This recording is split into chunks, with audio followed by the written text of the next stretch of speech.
Diona Alexandra Williams.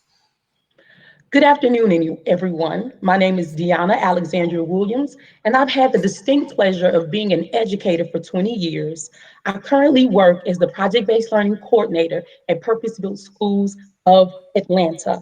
And I would like to thank each of you for being here today and hearing my oral defense of my final dissertation research.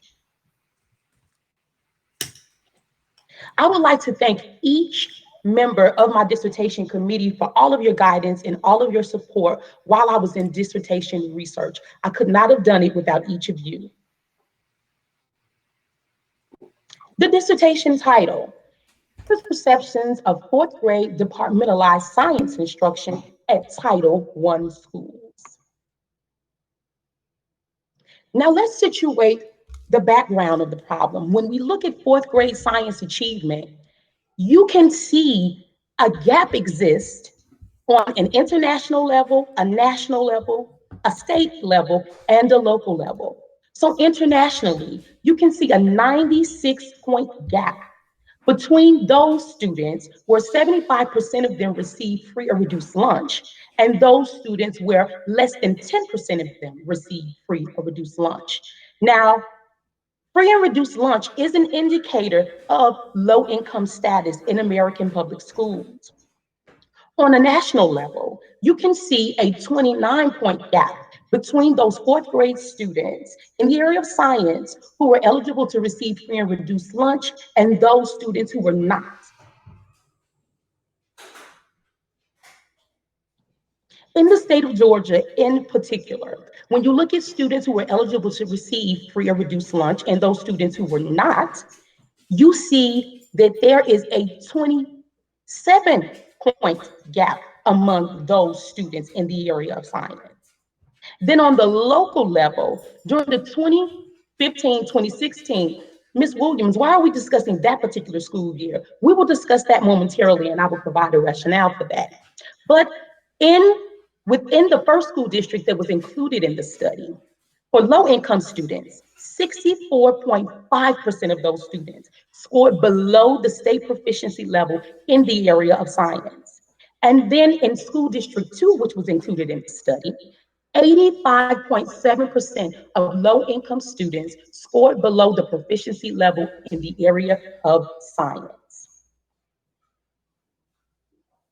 Now, the reason why we were talking about the school year of 2015 and 2016 for the school districts that were included in the study is because in 2016, Georgia State Assembly passed a law that eliminated all end of grade tests for science in grades 3, 4, 6, and 7.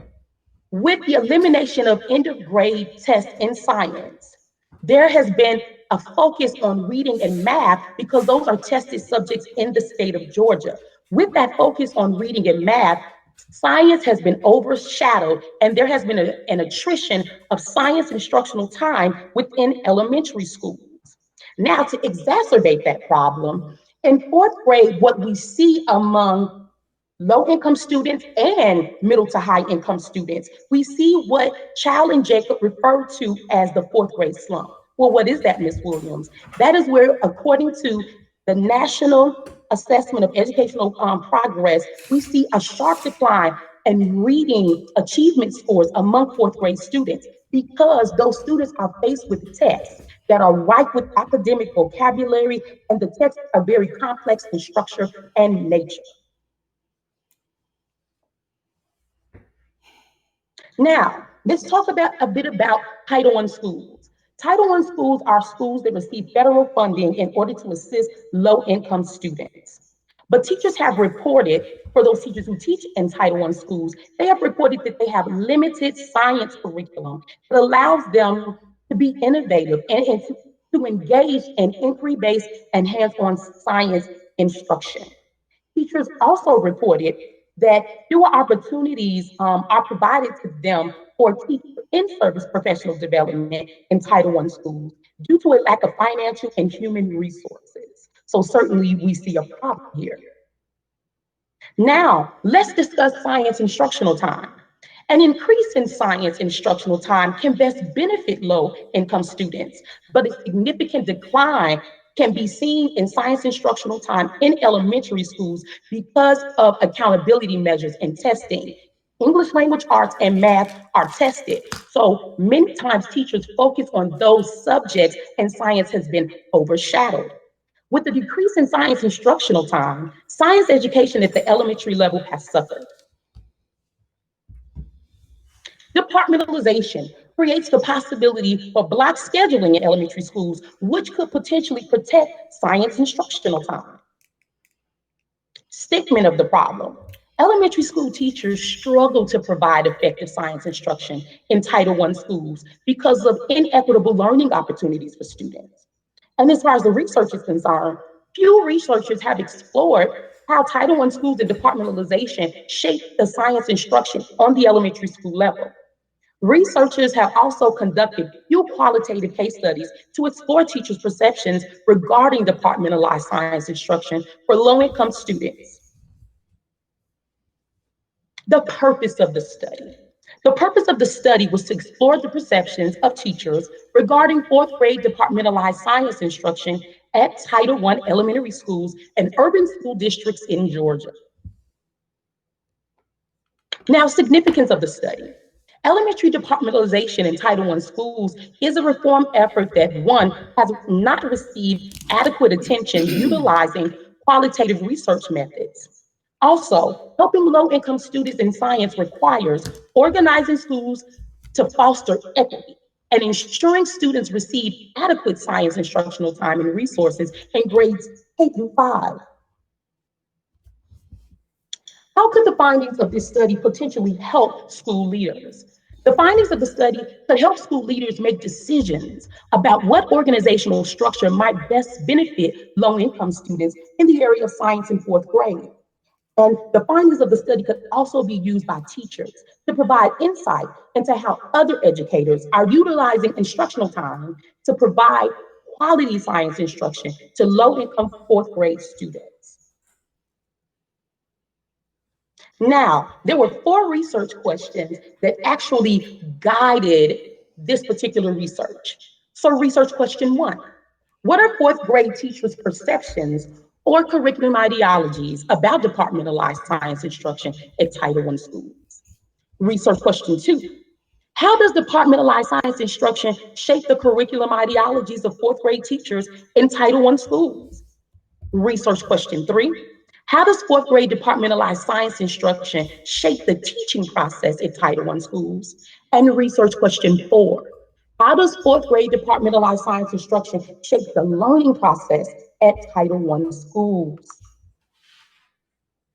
Definition of terms. The following operational definitions were used within the study. Full departmentalization is where one teacher teaches one particular subject to a group of students.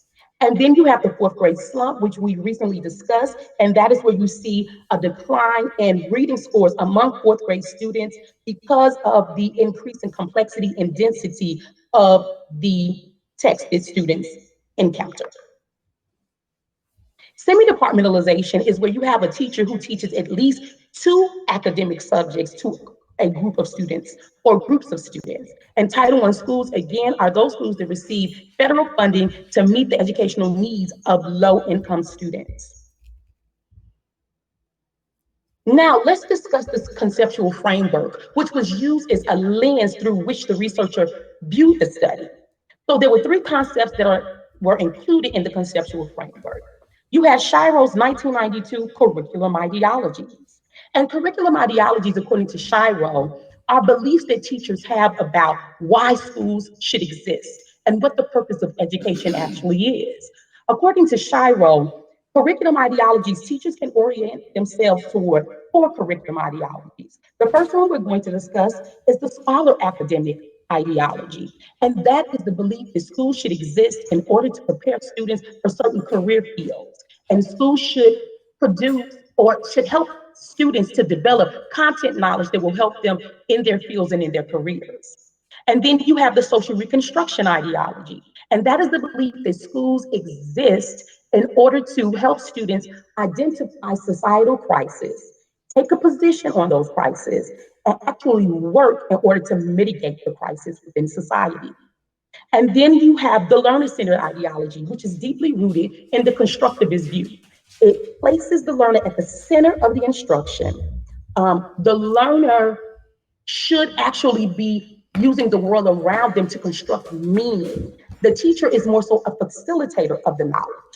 And then you have the social efficiency ideology, and that is the belief that schools should exist in order to prepare students to be active citizens within their society. Now, when you look at these curriculum ideologies, according to Shiro, several things can happen throughout a teacher's career in order to change their curriculum ideologies. For instance, teachers could change schools. They could change school districts. The school environment could change. For example, a teacher moving from a self-contained classroom that teaches all of the subjects to one group of students to a departmentalized setting where you have teachers who are focusing on one or two subjects and teaching different groups of students. That could change a teacher's curriculum ideologies. A job change, a shift from teaching in the classroom to administrative leadership, or a grade level change. According to Shiro, all of these things could change a teacher's curriculum ideologies. The researcher used Shiro's 1992 curriculum ideologies in order to explore research questions 1 and 2. Research question 1 being, how does fourth grade departmentalized science instruction shape a teacher's perceptions or curriculum ideologies? And then research question 2, how does I apologize, actually research question 1 is, how does fourth grade departmentalized science instruction, or what are teachers' perceptions or curriculum ideologies about fourth grade science instruction? And research question 2 is, how does departmentalized science actually shape the curriculum ideologies of fourth grade teachers teaching in Title I schools? Then we have Bloom's 1968 theory of mastery learning. Now, Bloom believed that teachers did not need to approach instruction with a one-size-fits-all approach. Students come to the classroom with different intelligences, different abilities. And Bloom believed that instruction should be differentiated. Teachers should begin with the unit of instruction. They should assess students. For the students who do not master the content initially, teachers should provide corrective measures. For the students who do master the content, they can be provided with enrichment or extensions of learning. And then there would be another assessment for the teacher to see if those students who did not master the content initially did master the content, and then moving on to a different unit of instruction. The researcher used Bloom's 1968 theory of mastery learning in order to explore research question 3, which is, how does fourth grade departmentalized science instruction shape the teaching process in Title I schools? And then we come to Carroll's 1963 model of school learning. According to Carroll, a student's degree of learning is contingent upon two things: time spent, which would be the opportunity, the time that is allotted for the learning. How many hours, how many minutes are actually allotted for student learning? And then within that allotment of time, how long does the student stay on task? Carroll considered that to be a student's perseverance. And then we have the time that is needed for learning. The time a student needs for learning is dependent upon the student's aptitude, the quality of instruction that is presented to the students, and a student's ability to understand instruction. The researcher used Carroll's 1963 model of school learning in order to explore research question 4, which is, how does fourth grade departmentalized science instruction shape the learning process in Title I schools? Now, there were certainly limitations to the study. One of the limitations to the study was sample size. Within School District 1 that was included in the study, 4 elementary schools were actually departmentalized, and 1 school participated in the study. Within School District 2, 11 elementary schools were departmentalized in 4th grade, and 3 schools participated in the study. There were a total of 6 teacher participants, and certainly we have to account for teacher bias there. And then you had pre-instructional coaches who were also included in the study. The study was delimited by the fact that the teachers who were included in the study had to be certified teachers, meaning they had to be certified to teach within the state of Georgia, and they had to have had at least 1 year of teaching fourth grade departmentalized science in a Title I school. Also, the instructional coaches who acted as study informants within the study, they had to be certified within the state of Georgia to teach as well, and they had to have provided at least 2 years of instructional coaching support to fourth grade departmentalized science teachers in Title I school settings. Now, let's briefly talk about the review of the literature.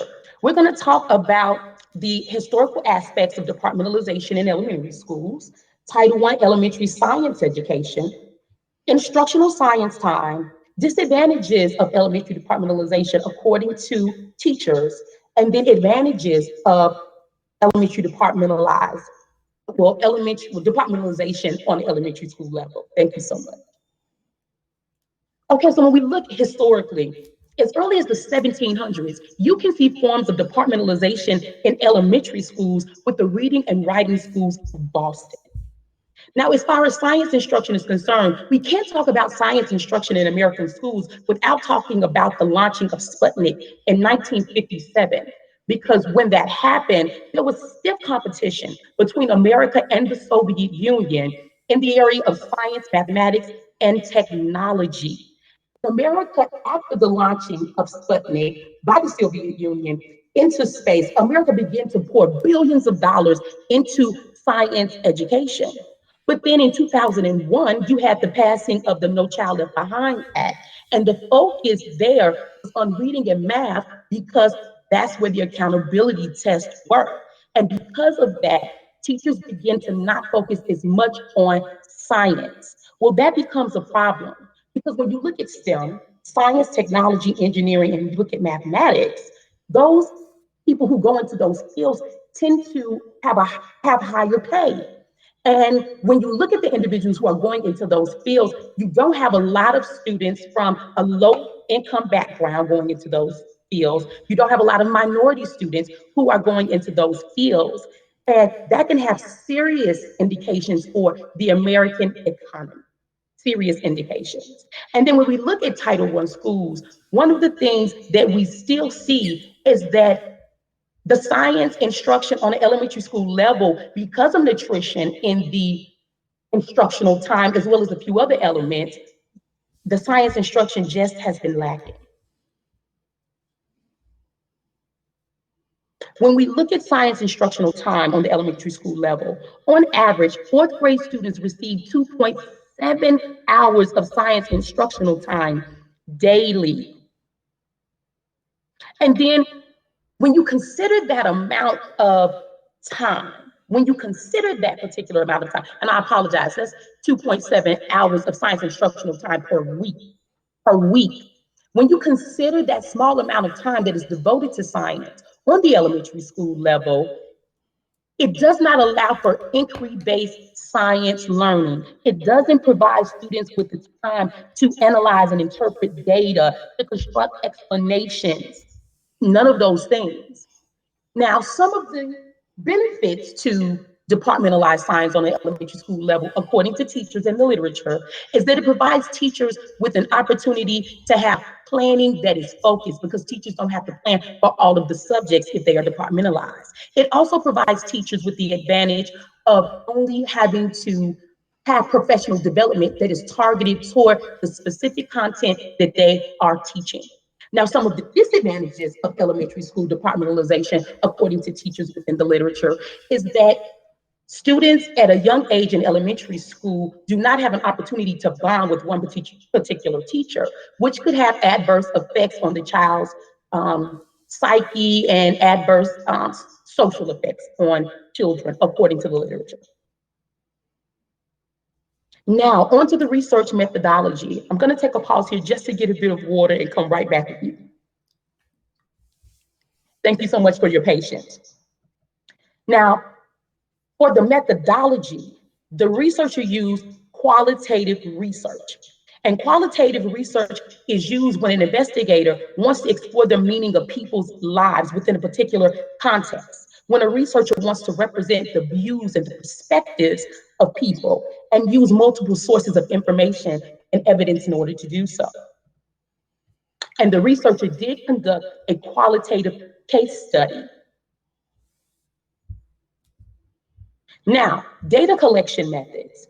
When you have qualitative studies, the researcher is the main instrumentation there. So the researcher literally used about 4 sets of data.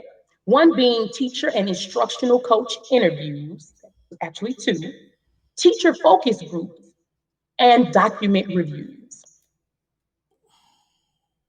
The trustworthiness of the study. 3 objectives can help researchers to build trustworthiness and credibility in qualitative case studies or qualitative studies. One of the main things is that the researcher should follow an orderly set of research procedures. And the researcher used Creswell's 2014 procedures for collecting and analyzing qualitative case study data. Now, the participants within the study. There were 6 teacher participants that were included in the study.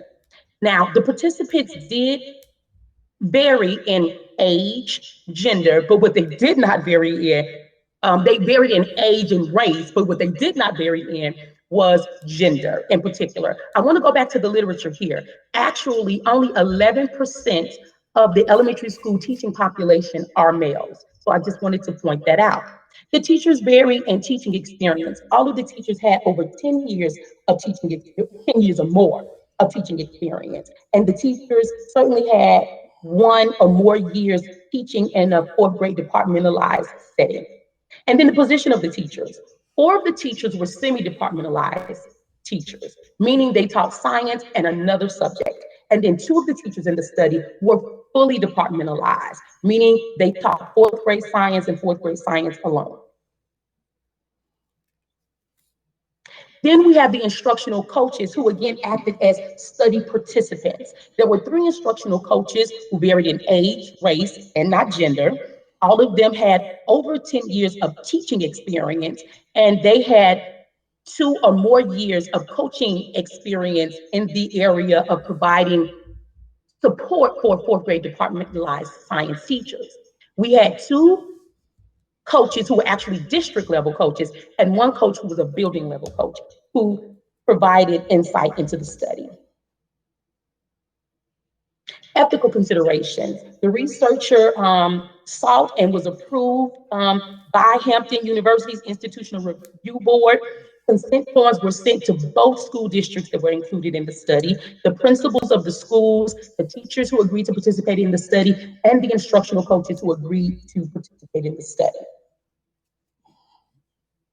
Now, on to the emergent themes that actually derived. Again, we had 4 sets of data that were collected. We had data that was collected through teacher interviews, instructional coach interviews, focus group interviews with teachers, and then the analysis of data. So with the teacher interviews, we had themes that arrived and subtopics that actually emerged from those themes.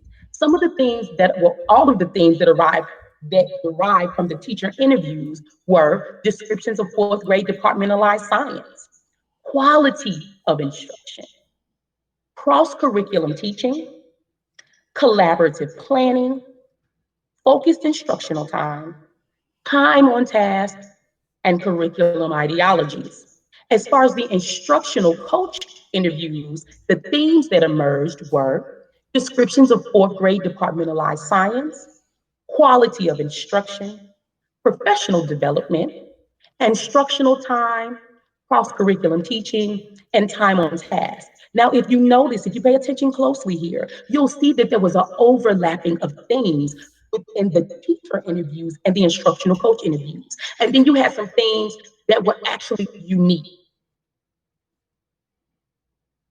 For the teacher focus group themes, we had physical classroom environment, differentiated instruction, assessment and teacher feedback, student engagement, and curriculum ideologies.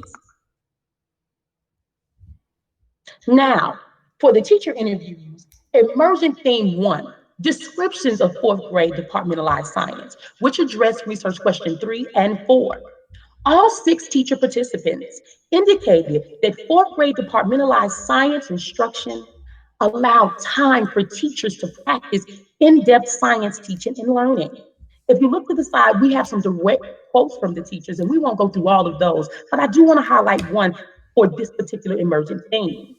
Teacher participant 3 said, having been a self-contained classroom teacher, as well as a departmentalized teacher, I noticed that children actually receive science and social studies instruction in a departmentalized setting. Often in a self-contained classroom, the reading, writing, and math, because they're so vital, often take over. And there's not a lot of time made or taken for science and social studies instruction. So with departmentalization, children are getting real science blocks daily, and that's powerful and necessary. Departmentalization provides time for real hands-on, investigative, inquiry-driven, student-centered, hands-on science instruction, which is often difficult to come by in a self-contained classroom. Then we have Emergent Theme 2, Quality of Instruction, which addresses research question 3.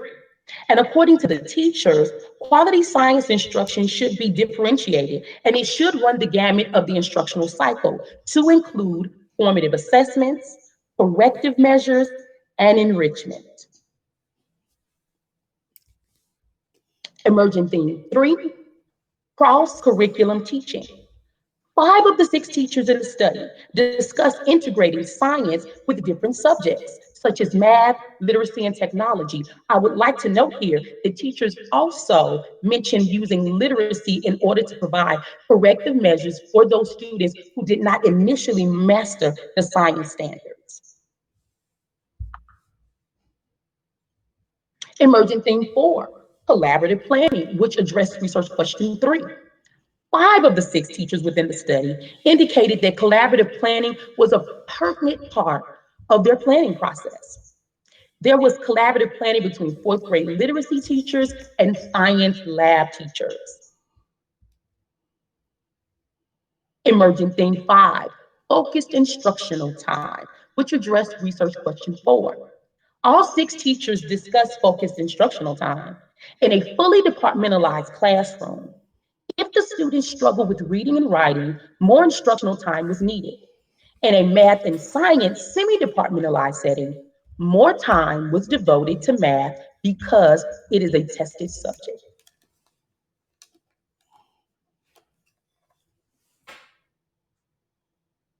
Emergent Theme 6, Time on Task, which addressed research question 4. According to teachers, student engagement levels were high when doing hands-on and inquiry-based science instruction. And again, we have direct quotes of the teachers regarding that over to the side.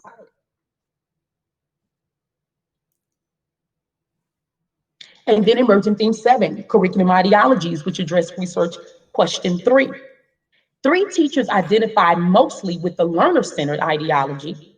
2 teachers identified with the learner-centered and the scholar academic ideology, while 1 teacher identified mostly with the scholar academic ideology alone in relationship to teaching 4th grade departmentalized science in a Title I school setting. Now, on to the instructional coach interviews and the themes that derived from those interviews. Emergent Theme 1, we see it again here. Descriptions of 4th grade departmentalized science instruction, which addressed research questions 3 and 4. 2 of the 3 instructional coach participants noted that less instructional time is devoted to science when teachers are working in a semi-departmentalized 4th grade setting. 1 instructional coach noted that 4th grade science should be departmentalized because of its complex concepts and content that had to be taught and learned. Emergent Theme 2, Quality of Instruction, which addressed research question 3. According to the instructional coaches, from the quality of instruction theme, 3 subtopics developed, and we also saw some of those subtopics develop among the teachers as it related to quality of instruction for 4th grade departmentalized science. And the instructional coaches noted that quality science instruction should include formative assessments, corrective measures, and enrichment. Now we have Emergent Theme 3, Professional Development, which addressed research question 3. The instructional coach participants believe that professional development for fourth grade departmentalized science teachers in Title I schools allow for a more targeted focus on specific content areas or areas of specialty. But there was not enough science professional development opportunities for fourth grade departmentalized science teachers in Title I schools. And I just would like to address what one of the coach participants said in particular. When the teachers are departmentalized, they are just teaching maybe one or two content areas. The professional development is a little more targeted towards specific content areas or areas of specialty for a particular teacher. Departmentalization allows you to be able to narrow down and pinpoint different trainings with different focuses for different teachers based on what they teach. For instance, math and science teachers could benefit from a STEM, which is science, technology, engineering, and mathematics training, or STEM.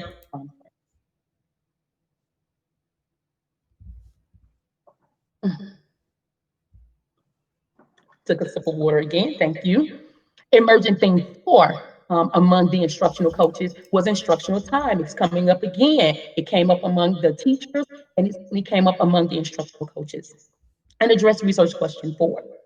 The 3 instructional coaches discuss how blocks of instructional time were used in fully departmentalized and semi-departmentalized fourth grade science classrooms in Title I schools. Again, in semi-departmentalized math and science settings, much more time is devoted to math instruction. Emergent Theme 5, cross-curriculum teaching, which also addressed research question 3. 2 of the 3 instructional coaches in the study discussed integrating literacy with science. And I think it's just really important for me to go here. I want to say this that one of the instructional coaches actually said. They need to go in there and they need to incorporate some of the reading with that science. I showed them how to do quick writes, so they incorporate a little bit of the writing. We're also an arts infusion school, and they all have presentation as a part of their standards. They kind of forget that it's an important thing for kids. That's a life skill. Emergent Theme 6, Time on Task, which addressed research question 3 as well. All 3 of the instructional coaches argued that fourth grade departmentalized science students are willing to remain on task and engage in the science learning process when they are afforded multiple ways, access the curriculum via hands-on laboratory experiments, projects, inquiry-driven research, and exploratory investigations. The instructional coaches also noted that the teachers must be knowledgeable. Onto the focus groups, the teacher focus group. Here we have Emergent Theme 1, physical classroom environment, which addressed research question 4. Some teachers describe their classrooms as being full of technology, while other teachers describe their teaching spaces as basic. Emergent Theme 2, differentiated instruction, which addressed research question 3 again. Teachers discuss ways they differentiate for special education students in a fourth grade departmentalized science classroom, and they discuss the use of literacy to differentiate instruction. I would like to go to teacher participant 5 here. Teacher participant 5 stated, if they have trouble copying from the board when taking notes, I give them a copy already done. If they have trouble constructing a foldable, then I have their foldable pre-cut so that all they have to do is fold it. Things like that make their lives a bit easier. Emergent Theme 3, formative assessments and teacher feedback. Teacher participants explicated that they use teacher classroom observations, common assessments, and even project rubrics to assess students and to provide feedback.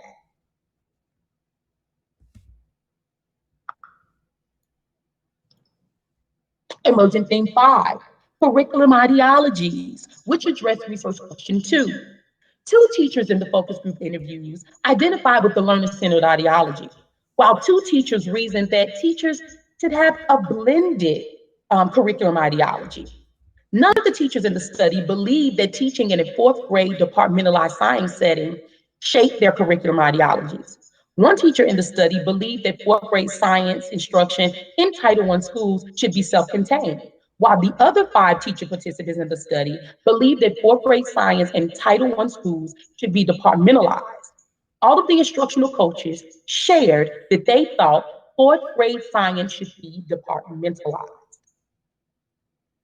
Now on to the document review. The researcher analyzed grade level schedules, which helped the researcher to gain a better understanding of how instructional science time was scheduled for fourth grade teams. And then the researcher also looked at 2 weeks worth of science lesson plan for each teacher participant, which allowed the researcher to examine how teachers plan lessons for fourth grade departmentalized science. Now, simply put, when you had those teachers who were fully departmentalized and all they taught was fourth grade departmentalized science, those teachers were able to devote all of the instructional time to science. And then you had those teachers who taught both math and science in a semi-departmentalized setting. Those teachers who were semi-departmentalized had less time within their instructional blocks to teach 2 subjects. And if they were teaching science and math, as evidence from the other findings, they focused much more of their instructional time on math. As far as the lesson plans were concerned, one of the things that the researchers saw consistent throughout all of the science lesson plans were a focus on specific Tier 3 science academic vocabulary, the integration of reading comprehension strategies and skills into the science lesson plan, a use of the Socratic method to help develop listening and speaking skills, informational writing opportunities for students, and hands-on inquiry-based science learning activities. Now, assertions. The researcher was able to make 7 assertions based on the findings of the study. Departmentalized fourth grade science in Title I schools creates a designated block of time for the teaching and learning of science. It lends itself to all elements of the instructional cycle if given the proper time. It can be engaging for students if inquiry-based and hands-on activities are utilized and does not shape a teacher's curriculum ideologies based on the 6 teachers who participated in this particular study. Also, fourth grade departmentalized science teachers use literacy strategies to provide corrective measures to students, consider collaborative planning to be an important part of the teaching process, and believe semi-departmentalized math and science organizational structures create competing content issues. Now, for future recommendations. Recommendations for elementary school leaders and teachers. Using a fully departmentalized science structure in fourth grade could be a recommendation or is a recommendation because then teachers can focus fully on the science instruction. Or having a semi-departmentalized science configuration where the teachers are teaching science and reading. Well, reading, Ms. Williams, won't that cause them to be competing for time? Well, the teachers in this particular study said that they heavily use literacy strategies in order to provide corrective measures for students. So if you are utilizing literacy to provide corrective measures, why not put the science and the reading together? So that would be a recommendation. And then for those teachers who teach fourth grade departmentalized science, because they so heavily utilize literacy according to the findings, providing those teachers with professional development on vocabulary and informational reading and writing for science in particular. And then now recommendations for future studies. More qualitative studies to explore students' perspectives of being taught in a fully departmentalized science setting in fourth grade and then being taught in a semi-departmentalized science setting. Well, why is that important? The majority of what we do as educators, we do for students. So certainly we want to hear their voices. What are their perspectives about the instruction that they are seeing, that they are receiving in Title I schools in the area of science? And then more quantitative studies. Now, in many states, and certainly in the state of Georgia, Again, the end of year science tests in fourth grade were eradicated, but some school districts do have benchmark testing. So you could have quantitative studies comparing benchmark assessment data of those students who are in a fully fourth grade departmentalized science setting and those students who are being taught in a semi-departmentalized science setting in Title I schools in fourth grade. And then more qualitative studies exploring teachers' perceptions of fourth grade departmentalized science instruction in Title I schools. You could potentially have teachers who are teaching within the same school district because many times they are utilizing the same educational initiatives and some of the same curriculum resources. That could be interesting to get the perspectives of those teachers. And then looking at teachers who teach in adjacent school districts where the initiatives could potentially be different and the curriculum resources different, and seeing what the perspectives of those teachers would be.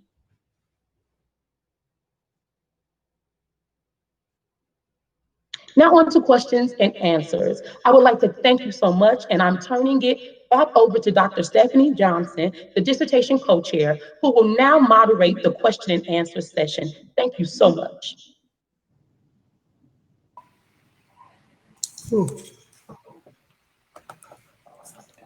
Thank you for a comprehensive, informative, and outstanding presentation of your research study.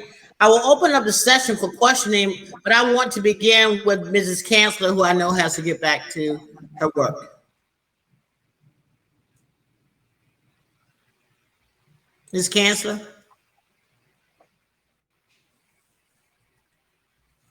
She may have to write in the box because I see a X across her. Okay. Can you hear me now? Yes. Okay, there was a delay with technology. Thank you. I just not have any questions for Ms. Williams, but I would like to congratulate you on your excellent research and your presentation. Thank you so much. Thank you. We will move on with the committee, questions from the committee, and we'll start that questioning with Dr. Zena McGee. Thank you, Dr. Johnson. Excellent presentation, Diona. Particularly your ability to take what you have found as part of that emergent design and relate it back to the literature. And we know that's a very important step in this process. Now, given what we have seen occur for children, for youth in our school systems just over the past year, how would this work be different, do you think, if you were to conduct it a decade from now? What would differ? What could potentially differ if this work was conducted a decade from now? I think let me answer it this way. If we don't have significant improvement in Title I schools, I think it would be unfortunate because the work would be the same unless we see significant improvement. So if we see that particular improvement, that would be great. But I think it goes back to looking at the science instruction that was provided 10 years ago in Title I schools, and then looking at what we see now. And unfortunately, we don't really see high quality science instruction. So if that doesn't change, Dr. McGee, then we will see no difference. Very good. And the question that I have too really relates to, as you mentioned, the learning gap and this gap in science and the acquisition of knowledge in science. And now, given what has occurred with the pandemic, we see children returning to many of our schools, some of whom will experience that gap even more. So I think it's excellent that you have in your work addressed the new research methods, additional research methods that would need to be developed for us to continue to address these questions, because we know these questions will come up again now in a very different way. How do you think you can best position yourself as that pioneer in your field? If you were to now educate others as they come back with their students, what would be some of your your words for them, really words of wisdom in terms of what you have learned as you position yourself as a pioneer in this field now that you've worked on this dissertation? Oh, there will be two. Thank you. That's such an awesome question. There will be two things that I would really, really focus on, and advice that I would provide. When you have students who are in Title I schools, many times those students enter school with a 30 billion word gap. So you know there are going to be some deficits in reading. And because you know science texts are difficult because of the structure of the text and because of the academic vocabulary, you got to really, really be able to utilize literacy strategies in order to help those students because they struggle to read. So they're going to struggle to access the content. So you really got to be able to lean on that. The teachers would need professional development. How do I utilize what I am learning about reading and teach the students how to read in order to push that science? And then I would remind teachers that science is about doing. It is about doing. If students are not moving about, if they are not conducting experiments, if they are not asking questions, if they're not challenging theories, then science is not happening. Now, we know during the pandemic, that was very, very difficult for teachers to do because they were online. So it was difficult for them to provide hands-on activities for students. Several of the science teachers that I provide support to said, Ms. Williams, what can we do? Can we do simulations? Science is about doing. And I can't do that for my students. So there were some barriers. So you know the students are going to come back in. They've had a year, for the most part, potentially with no hands-on or inquiry-based science instruction because of the difficulty of providing that kind of instruction in a virtual environment. So you have got to make sure that the students are doing, that they are questioning, they are engaged in inquiry. Science is doing. And those will be the two things that I would certainly say. Well, excellent work, Diona, and continue with this work to be a leader. And now think of yourself as one who can help to lead that discipline along cutting edge research. So excellent work. Thank you. Thank you. And thank you, Dr. Zena McGee. Now to our external person, Dr. Sharon Patterson. You have the floor. I'd like to say, first off, congratulations, Ms. Williams, on an excellent presentation, very informative. I definitely think it's a lot of information that will definitely help in the future as we move forward. My question is, in the emergent themes that you talked about, mentioned amongst the teachers were curriculum ideologies, but it wasn't mentioned amongst the instructional coaches. Why do you think that is? Because the instructional coaches were study informants. And so it was about the teachers' perceptions of curriculum ideologies. So the questions that were posed to the teachers were about curriculum ideologies and not the instructional coaches because they were study informants. How do you think we could do to improve that? Because it looks like the basis of curriculum ideologies and the knowledge behind it is also going to be something I thought the instructional coaches, as them being trainers in a lot of sense. How do you think we can incorporate that to provide more of a cohesiveness? Oh, I think that's a good question. I think it's a good question.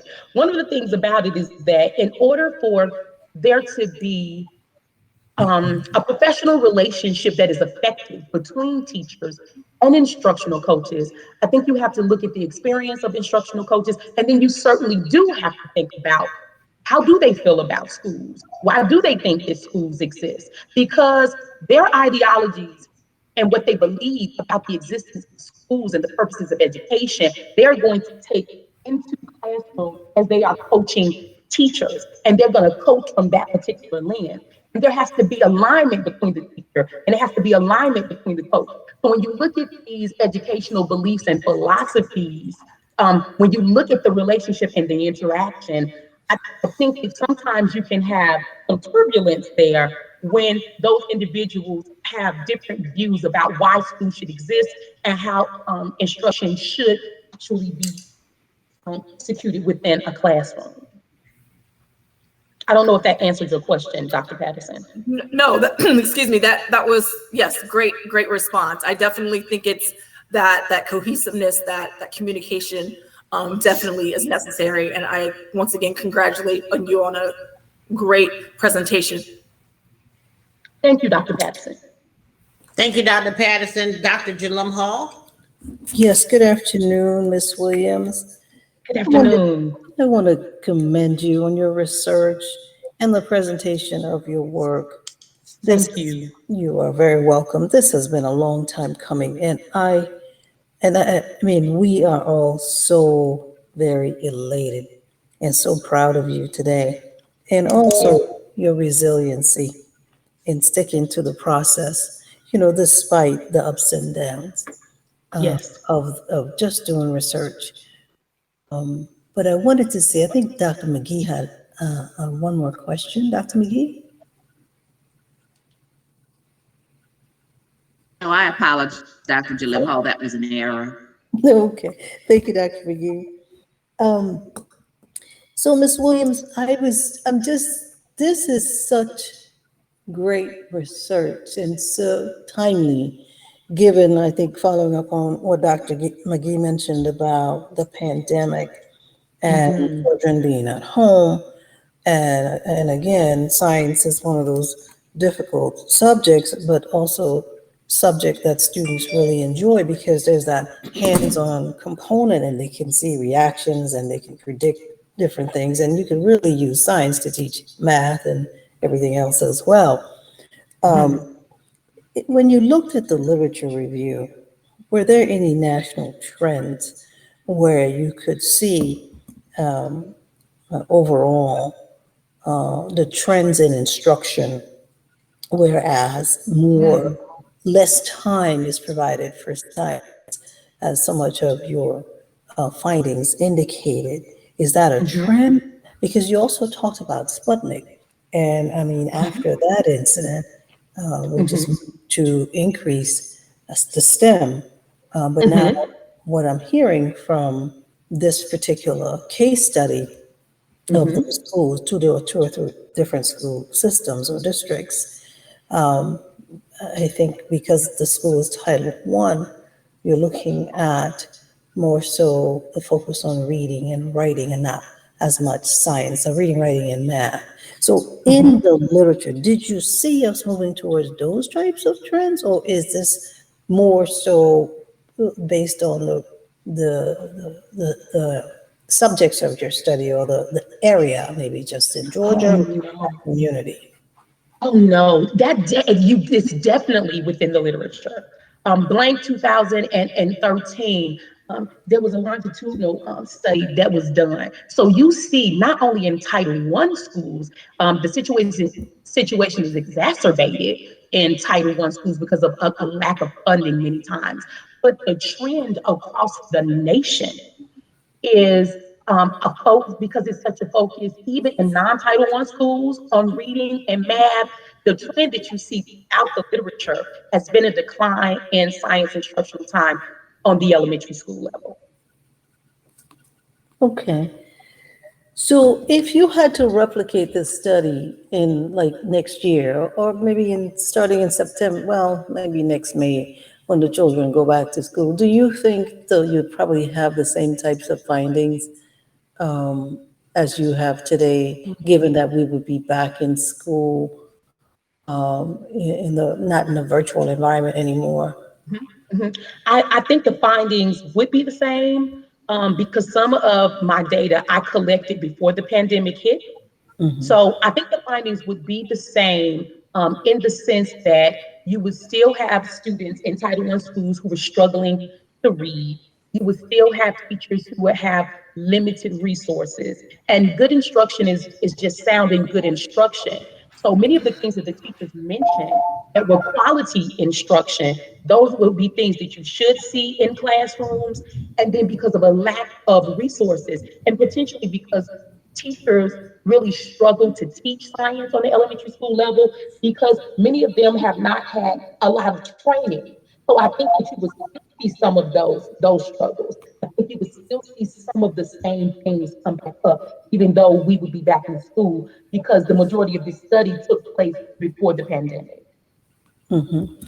I'm just so excited to hear that, because I always wonder, you just mentioned that some teachers maybe are not as comfortable with science, and is there something we could do at the higher educational level? What can we do to infuse in teacher preparation programs? I mean, just what do we need to do? Do we need to help teachers to be more comfortable? Maybe have a science undergirding of the curriculum? Would that strengthen the teachers and the science curriculum and the science ideology? Absolutely, absolutely. Recently, I was just reading about the science of reading. So many teacher education preparation programs were not really teaching teachers how to teach reading, um, all of the literature about the science of reading. And so now more schools are doing that. I know you asked about science. More schools are doing that because they know that they have to send these pre-service teachers in prepared to teach children to read. I think you have to do the same thing as it relates to science. If we want more students, a diversity of students going into the skills, we've got to get teachers prepared. And you do that in teacher preparation programs. I think that you've got to be able to teach teachers as you're teaching them about reading. We have to differentiate. You have reading literature and being able to teach children from that standpoint. Then when you're teaching kids to read informational text, that's a completely different set of skills. And so I think that there has to be a focus on that. I think that we have to literally focus on training people to be able to conduct inquiry-based science. How do you ask children questions? How do you engage them in the Socratic method so they can explain what it is they're thinking? How do you ask questions as a teacher to be able to understand the misconceptions that many students have about science? So I think that it definitely starts in preparation programs. And I want to add this. I think that you have to have more relationships between school districts and actual schools, principals and teachers. You have to develop relationships with these preparation programs and with actual schools. We have to do that so we can see what is happening with practitioners and students in real time to know the kind of training we need to be able to provide students in preparation programs. Very good. I hope you'll add, and I don't recall if I saw it, the science of reading. Yes. When you have an opportunity, the next time you present, make sure that that is a recommendation. Yes, ma'am. Especially depending on the audience that you're making the presentation to. And my last question, what are your plans for this research? Oh, that's another question I'm glad you asked. I had the opportunity to speak with Dr. Wendy Cotton as I was practicing and she was giving me feedback. One of the things that Dr. Cotton noted, she said, Deona, when I was actually doing my study, I found that teachers were way more comfortable utilizing technology to teach reading than they were science. Well, it just so happens that Dr. Cotton works for Atlanta Public Schools, and I work for Purpose-Built Schools of Atlanta. And Purpose-Built Schools of Atlanta is a partner of Atlanta Public Schools. So Dr. Cotton and I talked about, because Dr. Cotton actually serves two of the schools that I serve.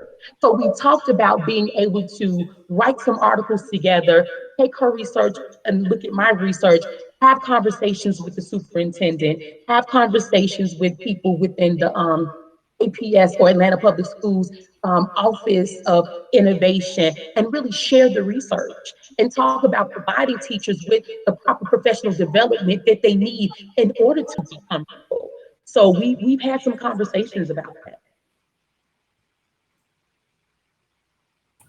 Very good. And I'm excited to hear about the articles and the presentations. And if you can get on a national scale, then I hope that you'll do that. And you can always count on the faculty to assist you with that. Again, congratulations, and we commend you on your very, very good work. Thank you so much, Dr. Hall. Thank you, Dr. Hall. I'm gonna give the floor to let's see, Dr. Charbonnet. Do you have any comments?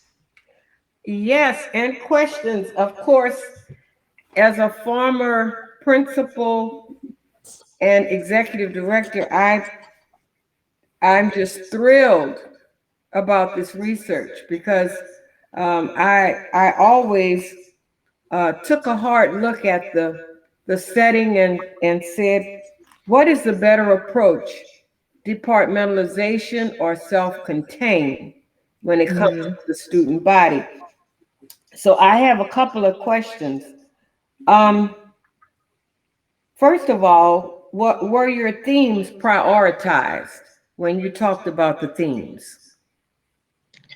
Yes. Oh, great. Okay. So you did prioritize them. Now, Yes.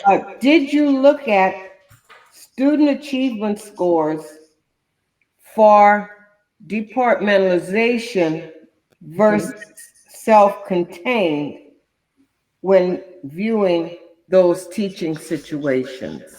Yes, I did. One of the things that I noticed, Dr. Charbonnet, was in settings where you had departmentalization, I'm sorry, according to student achievement data, teachers, I'll keep saying that, students seem to fare better in the area of mathematics if it was departmentalized. Not necessarily so when it came to ELA. And there were not many quantitative studies looking at student achievement data as far as science. But I certainly did notice within the literature that students tended to fare better in mathematics when it was departmentalized in elementary school. Excellent. Yes, I can see how that would happen. Do you think that you would have a different outcome if you interviewed self-contained teachers who taught science for the prescribed time slots and the appropriate time allotments that you utilized when looking at departmentalization? Well, the thing about it is, this is what I believe. I believe that the findings would be the same. Many times when you look at elementary school teachers, they will have a schedule and they have autonomy over that schedule if they are self-contained. And they will have an allotment for science, but many times I have seen this as a practitioner myself. For lack of a better word, they will welch on that science time. They will take time from science and social studies, and they will use it for math, and they will use it for reading because those are the tested subjects. Even if they have a certain allotment of that time, I've just seen it done over and over again. I think that in those cases, you really do have to have school leadership and instructional coaches, I hate to say it this way, that are really, really going in and making sure that time in the self-contained schedule, that time that is allotted for science and social studies is utilized for science and social studies.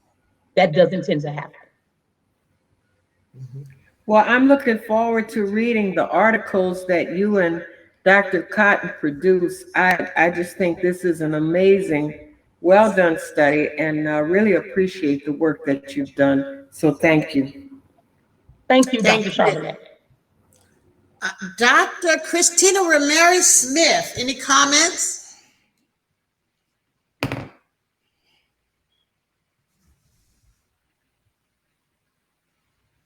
I don't know if she can. Oh, here she is. Okay.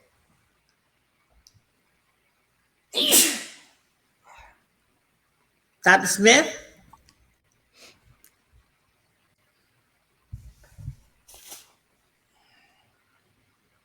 I don't know what happened. Well, She has her hand raised. I don't know if she can unmute herself. okay. Dr. Smith? Well, we'll keep going, and if you can jump in, we'll make sure you have that space. I do want to recognize definitely Dr. Baker, Dr. Spencer Baker. Thank you so much, Dr. Johnson, and thank you, Ms. Williams, for a great presentation. You talked just a little bit about some of the processes that you went through. You said that you sent a consent form to the district, but did you get IRB approval from the district? Yes, I did. I had to. Okay, yes, I understand that. You just said that you sent them a consent form during your presentation. I'm not privy to your document, and I know that you probably have all of this information in there, but could you give me a sense of what type of interview questions and focus group questions you had? Yes. The interview questions and the focus group questions that I had were really derived from the 3 concepts that were in the conceptual framework. And let me go ahead and pull up the document, Dr. Baker. Hold on one second, and I can go to some of those questions, but they certainly were derived from the conceptual framework. Let's go here. I'm trying to go to my appendices. Okay. Here we go. One of the questions for teachers was, how would you describe 4th grade departmentalized science instruction at Title I schools? What are your views about science instructional time and 4th grade departmentalized classrooms? What kind of time do students need to learn scientific concepts in 4th grade departmentalized classrooms? What have you noticed about students' willingness to actively engage in the science learning? How would you describe science instruction for high aptitude learners and low aptitude learners? Would you like me to keep going with the questions? No, ma'am. I just wanted a sense of what you were talking about. Thank you. Okay. One last question. You interviewed teachers and the instructional aides, and all of them had a focus in science. Do you feel like your study might have been somewhat biased by their perceptions versus other teachers who are vying for instructional time also? I think there's a possibility, there's always the possibility for bias when you're dealing with individuals. And when you have qualitative studies, you're getting people's perspectives. And with people's personal perspectives, that is going to be dependent upon their own educational experiences. It's going to be based upon their teaching experiences, their ideologies, their beliefs. So I believe you're always going to have bias when you're talking about people and their perspectives. Thank you very much. And your phenomenological study just laid out everything with that perspective. Thank you. And that's all for me, Dr. Johnson. Thank you so much, Dr. Baker. Dr. Ramirez-Smith, are you on now?